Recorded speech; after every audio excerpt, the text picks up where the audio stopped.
એરોટિક dissection surgery છે શું છે અને એની ખાસિયત છે આપણી સ્પેશિયાલિટી છે.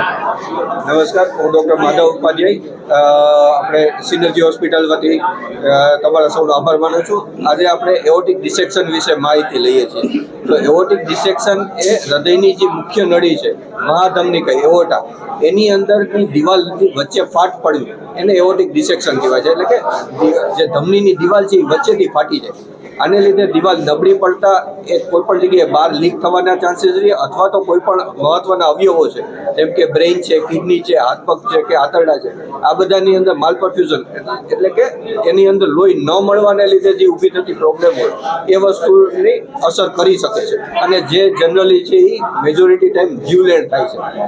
આ પ્રકારના દર્દી છે એની જો સારવાર ન કરવામાં આવે તો ઓલમોસ્ટ 50%થી વધારે દર્દી છે એ પહેલા 2 દિવસની અંદર એક્સપાયર થઈ જાય છે. આ સર્જરી માટે ખાસ શું ધ્યાન રાખવું પડે છે અને કઈ ફેસિલિટીની જરૂર છે? આ સર્જરી માટે ખાસ પ્રકારની જે ટ્રેનિંગ કહીએ કે એઓર્ટિક ડિસેક્શન, પહેલાં તો એ વસ્તુ શું છે સમજવાનું છે, ક્યાંથી ચાલુ થાય છે એ ઉપરથી એની સર્જરી કેવી રીતે કરવી એનું પ્લાનિંગ થાય છે. એટલે એના માટેની પ્રોપર ટ્રેનિંગ લેવી એ એક જરૂરી છે. બાકી આખી ટીમ વર્ક જોઈએ કે જેની અંદર છે એ પ્રોપર કાર્ડિયોલોજિસ્ટ, રેડિયોલોજિસ્ટ, એનેસ્થેટિસ્ટ, સર્જન બધા જ લોકો છે એ આ પ્રકારની પૂરી ટ્રેનિંગ લીધેલી હોય તો ડેફિનેટલી બેટર તમારે રિઝલ્ટ એ બધી વસ્તુ સારી મળે. અંદાજિત કેટલો ખર્ચો થાય છે? આ પ્રકારની હાઈ રિસ્ક સર્જરી છે જેનું જનરલી છે એ કોસ્ટિંગ 7 થી 8 લાખ રૂપિયા જેવું આવતું હોય છે. કોઈ વખત દર્દી કોમ્પ્લિકેટેડ હોય, જેને બ્રેઇન સ્ટ્રોક થયેલો હોય અથવા તો કિડની ઉપર તકલીફ થયેલી હોય, ઓલરેડી શોકમાં હોય, એ પ્રકારના દર્દીને પણ ખર્ચો વધી શકે.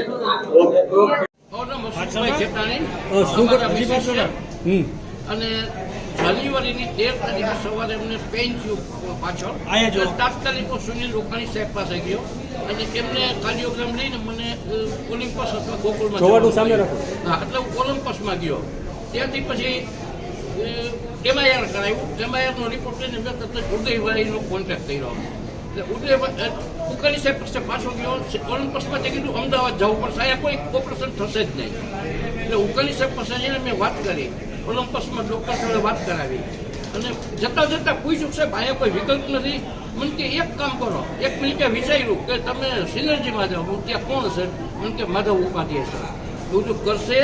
મને કે કેનેડા હટાવું ઓપરેશન કરતા કેનેડા ભાઈના જે લેટેસ્ટ અપડેટ મારી પાસે નથી એને મળો. ઇમિજિએટલી મારતી ગાડી એવું આમની પાસે આવ્યો અને એ કોન્ટેક્ટ મને ઇમિજિએટલી માધવ સાહેબનો ઉપલબ્ધ કરાવ્યો આપણા ઉદયભાઈએ. અને સાહેબે તરત જ મને 10 મિનિટમાં બધું વિડીયો અને બધું હોટેલમાંથી સમજાવ્યું કે આ ઓપરેશન તમારે બધું મને 1 કલાકનો સમય આપો. ઓપરેશન ક્યારે કરશો? સાહેબ કે હમણાં જ. હું તો હમણાં કલાકમાં પેશન્ટને હાજર કરું. એટલે વિધિન અવર મેં પેશન્ટને હાજર કર્યા. પછી તો બધું એમને ઇમરજન્સીમાં 2 કલાક લીધી, 5 કલાક ઓપરેશનમાં લીધી અને એ મારા માટે ભગવાન સ્વરૂપ છે.